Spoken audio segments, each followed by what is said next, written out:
আমি কিন্তু আজকের পর থেকে রাতে রান্নাঘরে যাচ্ছি না। হ্যাঁ, আমিও রাতে রান্নাঘরে যাচ্ছি না। রমা দেবীর বাড়িতে প্রতিদিন রাতে কে রান্না করবে তা নিয়ে রোজ ঝগড়া হতো। রমা দেবীর দুই বৌমা ছিল খুব অলস এবং কাজ ফাঁকি দেওয়ার স্বভাবের। সন্ধ্যা নামলেই দুজনের এত অলসতা আসতো যে রাতে রান্না করতে তাদের খুব কষ্ট হতো। রাত 9টা বেজে গিয়েছিল। রমা দেবীর খুব খিদে পেয়েছিল। বাহ, দুজনের মধ্যে কেউই রান্না করেনি। রিনা, আরে ও রিনা! রমা দেবীর ছোট বৌমা নিজের ঘর থেকে বেরিয়ে আসে। মা, আমাকে ডাকছেন? আজ কি রান্না হবে না? মা, আজ তো মালতী দিদির পালা ছিল। আচ্ছা, আমি গিয়ে দেখছি উনি কি রান্না করেছেন। রিনা রান্নাঘরে যায়, কিন্তু সেখানে কেউ ছিল না। মা, রান্নাঘরে তো কেউ নেই, আর রান্নাও হয়নি। যা, গিয়ে মালতীকে ডেকে নিয়ে আয়। রিনা মালতীর ঘরে যায়। সে কানে হেডফোন লাগিয়ে গান শুনছিল। রিনা জোরে জোরে চিৎকার করে, দিদি, ও মালতী দিদি! কি হয়েছে রিনা? আপনাকে মা ডাকছেন। মালতী বাইরে রমা দেবীর কাছে আসে। মা, আপনি আমাকে ডেকেছেন? মালতী বৌমা, এখনো রান্না করনি কেন? রাত 9টা বেজে গেছে। সুজন আর সুমনের আসরও তো সময় হয়ে গেছে।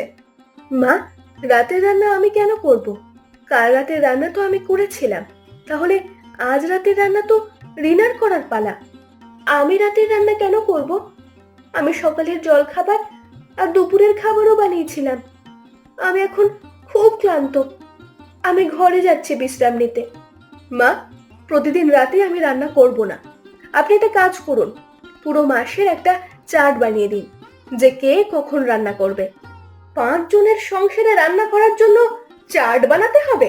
মা, আমি সুমনকে ফোন করে বলে দিচ্ছি, উনি বাইরে থেকে খাবার নিয়ে আসবেন। মালতী তার স্বামী সুমনকে ফোন করে। সুমন, হ্যালো সুমন, আজ রাতে তুমি সবার জন্য খাবার প্যাক করে নিয়ে এসো। আমি বাইরে থেকে খাবার নিয়ে তো আসবো, কিন্তু দেরি হয়ে যাবে। আমি এইমাত্র অফিস থেকে বেরিয়েছি। এখন খাবার প্যাক করার জন্য হোটেলে যাব। আমার বাড়িতে আসতে 10টা বেজে যাবে। কোনো ব্যাপার না, 10টা বাজলে বাজুক, তবুও আমি রাতের রান্না করতে যাচ্ছি না। সুমন সবার জন্য খাবার প্যাক করিয়ে রাত 10টায় বাড়িতে আসে। খিদেতে রমা দেবীর পেটে মোচড় দিচ্ছিল। তিনি তো খাবারের উপর ঝাঁপিয়ে পড়েন।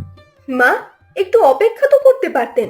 আমি সবার জন্য খাবার পরিবেশন করছিলাম। বৌমা, আমি রাত 9টা থেকে খাবারের জন্য অপেক্ষা করছি। এখন আর আমার সহ্য হচ্ছিল না। বাকি লোকেরাও খাবার খেয়ে ঘুমোতে চলে যায়। পরের দিন মালতী সকালের ও দুপুরের খাবার বানায়। সন্ধ্যা হতে চলল। আজ সকাল আর দুপুরের খাবার দিদি বানিয়েছে। রাতের রান্নার দায়িত্ব আমার উপর চলে আসবে। কিন্তু আমি তো আমার প্রিয় টিভি সিরিয়াল ছাড়তে পারবো না। রিনা নিজের ডান হাতের একটি আঙুলে ব্যান্ডেজ বাঁধল এবং তাতে লাল রং লাগিয়ে নিল। মালতী রিনার আঙুল দেখল। এ কি, তোমার আঙুলে কি হয়েছে রিনা? সকালে তো তোমার আঙুল একেবারে ঠিক ছিল। দেখুন না দিদি, আজ বিকেলে বাথরুমের দরজায় আমার আঙুল চাপা পড়ে চোট লেগে গেছে। খুব ব্যথা হচ্ছে। তাহলে আজ রাতে রান্না কে করবে? আপনাকেই করতে হবে দিদি। আমি আজ সকাল আর দুপুরের খাবার বানিয়েছি। আজ রাতের রান্না আমি বানাতে পারবো না। তখনই মালতীর কাছে সুমনের ফোন আসে। হ্যালো মালতী, আজ রাতে আমার কিছু বন্ধু ডিনারে আসছে। তুমি কিছু ভালো করে বানিয়ে নিও। উফ, বন্ধুদেরও আজকেই আসতে হলো। এখন মালতীকে সবার জন্য একা হাতে রান্না বানাতে হয়। রিনা রান্নাঘরে এসে বলে, দিদি, আজ তো আপনি খুব ভালো রান্না করেছেন। খুব সুন্দর গন্ধ বেরোচ্ছে। রিনা গাজরের হালুয়ার দিকে হাত বাড়ায়। এখন খাবারে হাত দিও না রিনা। আগে সব অতিথিরা খাবে, তারপর সবাই খাবার পাবে। এ কি দিদি, আমি যখন রান্না করি তখন তো আমি এমন করি না। রিনা রাগ করে সেখান থেকে চলে যায়।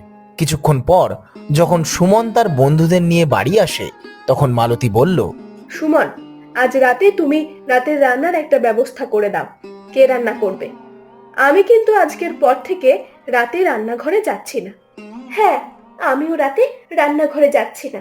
রিনা এসব কি হচ্ছে? বাড়িতে অতিথি এসেছে আর তোমরা ঝগড়া করছো। সুজন রিনাকে চুপ করায়। মালতী টেবিলে সবার জন্য খাবার রাখে। মালতী সবাইকে খাবার খাওয়ায়। সব অতিথিরা খেয়ে চলে যায়। সুমন, তুমি রাতের খাবারের ব্যাপারে কিছু ভেবেছো? সুমন, রাতের রান্না করার জন্য একজন কাজের লোক রেখে দাও। আমি প্রতিদিনের এই ঝামেলায় বিরক্ত হয়ে গেছি। অন্তত সময় মতো দুটো খেতে তো পাবো। ঠিক আছে মা। সুমন রাতের রান্না করার জন্য কাজের লোক ডাকে। 5 জনের হিসেবে মাসে 10,000 টাকা লাগবে। 10,000 টাকা? এটা তো অনেক বেশি। এর কমে হবে না বাবু। ডাল, সবজি, ভাত সবই তো বানাতে হবে। এর কমে আমি পারবো না। রেখে দাও দাদা, মাসে 5,000 টাকা তুমি দিও, আর 5,000 টাকা আমি দিয়ে দেব। ঠিক আছে সুজন। কাজের লোক রাখা হলো, কিন্তু প্রথম দিন থেকেই সে তার স্বভাব দেখাতে শুরু করলো। সে রাত 9টায় কাজ করতে এলো। মঞ্জু, তোকে 7টায় কাজে আসতে বলেছিলাম, তুই 2 ঘন্টা দেরি করলি কেন? মালকিন, আমার ছেলের শরীরটা খুব খারাপ হয়ে গিয়েছিল, তাকে নিয়ে ডাক্তারের কাছে গিয়েছিলাম, তাই দেরি হয়ে গেল। কাল সময় মতো আসবো। এই বলে সে রান্নাঘরে চলে গেল। 1 ঘন্টায় সে রান্না সেরে ফেলল। যাওয়ার সময় সে রমা দেবীর কাছে অগ্রিম চাইল। মালকিন, আমাকে 5,000 টাকা অগ্রিম দিন, বাকি 5,000 মাসের শেষে দেবেন। কিন্তু আজ তো তোর প্রথম দিন। আমি বলেছিলাম না যে আমার ছেলের শরীরটা খুব খারাপ, ওর চিকিৎসার জন্যই টাকা চাইছি মালকিন। রমা দেবী তার বড় ছেলে সুমনের কাছ থেকে টাকা নিয়ে মঞ্জুকে দিয়ে দেন, কিন্তু টাকা নিয়ে সে 3 দিন কাজে এলো না। এই 3 দিন রান্না করার জন্য দুই বউয়ের মধ্যে আবার ঝগড়া শুরু হয়ে গেল। আমি তো বলেই দিয়েছি আমি রাতে রান্নাঘরে যাব না। আমিও রাতে রান্নাঘরে যাব না। তোমরা দুজনেই শান্ত হও, আমি বাইরে থেকে খাবার আনিয়ে দিচ্ছি। সুজন, আমার জন্য তুমি চিলি চিকেন আর ফ্রাইড রাইস আনিয়ে দাও তাহলে। আর আমার জন্য পনির টিক্কা আর নান রুটি আনিয়ে দাও। সুজন সবার জন্য তাদের পছন্দের খাবার আনিয়ে দেয়, কিন্তু তার অনেক টাকা খরচ হয়ে যায়। আজ তো অনেক টাকা খরচ হয়ে গেল। রাতের খাবার খুব দামি পড়ছে। কাজের লোককে 10,000 টাকা দেওয়ার পরও বাইরে থেকে খাবার আনতে হচ্ছে। তোমরা দুজনে চিন্তা করো না, কাল থেকে রাতের রান্না আমি করব। 2 দিন রমা দেবী রান্নাঘরে গিয়ে সবার জন্য খাবার বানালো। 3য় দিন যখন মঞ্জু কাজে আসে। মঞ্জু, তুই 3 দিন কাজে আসিসনি কেন? মালকিন, আমার ছেলের শরীরটা খুব খারাপ ছিল, তাকে হাসপাতালে ভর্তি করতে হয়েছিল। আমি 3 দিন হাসপাতালে ছিলাম, কি করে কাজে আসবো বলুন তো? সেদিন মঞ্জু রান্না করলো এবং সবাই স্বস্তির নিঃশ্বাস ফেললো। উফ, থ্যাংক গড মঞ্জু কাজে এসেছে। কিন্তু মঞ্জু কিছুদিন কাজ করার পর আবার উধাও হয়ে যায়। সে না আসায় রান্নাঘরে আর কেউ যায় না। রমা দেবীকেই রাতের রান্না করতে হয়। এভাবে মঞ্জু মাসে 15 দিন ছুটিতে থাকলো এবং মাসের শেষে এসে পুরো মাসের টাকাও নিয়ে গেল। এইসব দেখে সুমন, সুজন এবং রমা দেবী কিছু একটা সিদ্ধান্ত নিলেন।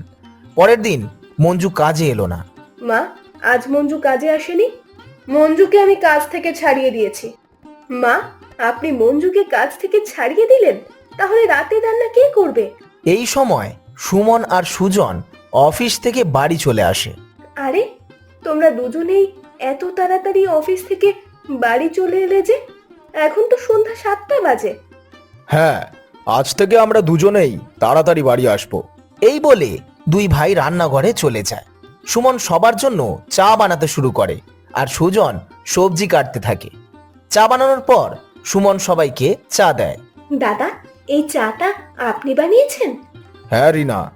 সুজন কোথায়? সে রান্নাঘরে আছে। রিনা এবং মালতী দুজনেই রান্নাঘরে যায়। তারা দেখে যে সুজন তরকারি রান্না করছে। সুজন, তুমি এ কি করছো? তরকারি রান্না করছি। কিন্তু আপনি কেন তরকারি রান্না করছেন? তাহলে কে রান্না করবে? মঞ্জুকে আপনারা কাজ থেকে ছাড়িয়ে দিলেন কেন? তখন সুমন সেখানে আসে। মঞ্জু মাসে 15 দিন কাজ করে পুরো মাসের 10,000 টাকা নিয়ে গেল। বাকি 15 দিন আমরা বাইরে থেকে খাবার আনালাম অথবা মা রান্না করলো। আমরা এত টাকা নষ্ট করতে পারি না, আর নাইবা আমরা এই বয়সে মাকে কাজ করাতে পারি। তাই আমরা দুই ভাই মিলে সিদ্ধান্ত নিয়েছি যে আজ থেকে অফিস থেকে তাড়াতাড়ি বাড়ি আসবো এবং রাতের রান্না আমরা দুজনে মিলে করব। কিন্তু এতে তো আপনাদের চাকরিতে প্রভাব পড়বে। এভাবে প্রতিদিন আপনারা অফিস থেকে তাড়াতাড়ি বাড়ি এলে এটা ঠিক হবে না।